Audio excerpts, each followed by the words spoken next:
The PACT Act has been in the news recently, and it's intended to improve health care and benefits for veterans exposed to toxic chemicals, including burn pits. I spoke to two local veterans who were exposed to burn pits, and they shared their thoughts on the new measures for this week's mission service. This is Mission Service, sponsored by Berry Law.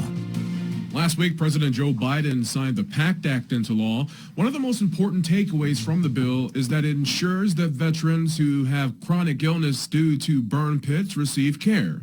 But what is a burn pit? Simply put, anything a military base in some overseas locations needs to dispose of usually ends up in one of the burn pits.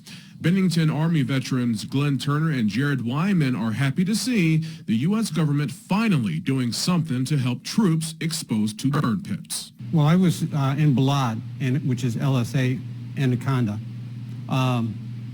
We got SF-600, which is papers that went into our medical records that we were being exposed to the burn pits. Glenn Turner recently wrapped up a 42-year career in the U.S. Army on active duty and in the reserves. It's a smell that you don't want to smell every day. He was deployed to Iraq in 2006 and 2007. The wind would blow right toward us from the big landfill that they were using to dispose of medical waste and human waste. Turner says he got used to the fumes, and you could even tell what was thrown inside the pits by what you smelled or even by what you heard. Ammunition would go off every once in a while that got into the trash. So I do know that the guy at the landfill could tell the difference between an M16 round and a 50 cal. Currently, Turner doesn't believe he has any ailments from the burn pits. The same for Army veteran Jared Wyman, who deployed to Iraq and Afghanistan. I think most everybody, figured this is probably not good for us, but the location we're at, surrounded by, hostiles, it's what we got to do. We can't just run it to a dump somewhere or put the trash on the curb or whatever the case may be. We had to do what we had to do to get by. According to the U.S. Department of Veteran Affairs, the PACT Act is perhaps the largest health care and benefit expansion in VA history. Some of the presumptive benefits for the burn pits is going to be huge for a lot of veterans. It's going to take away a lot of the investigations and wait time to get some of these benefits.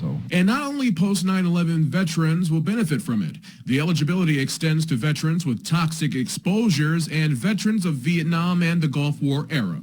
It'll also cover many veterans who were exposed to Agent Orange, something that personally affects Wyman. I'm glad to see some of that stuff because Fort McClellan, my mom went to basic training at Fort McClellan. She tried to make a claim with that stuff and they wouldn't listen to her. These Army veterans are happy to see that the government will take better care of those who gave their hearts and soul to our nation. One lost life is too many, due to complications from serving our country and protecting our freedoms.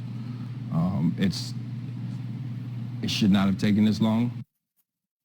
Both Glenn and Jared are affiliated with the American Legion in Bennington, and when I asked if they had advice for any of the younger service members, they said that they should hold on to their medical documents so you can get proper care when you separate from the service.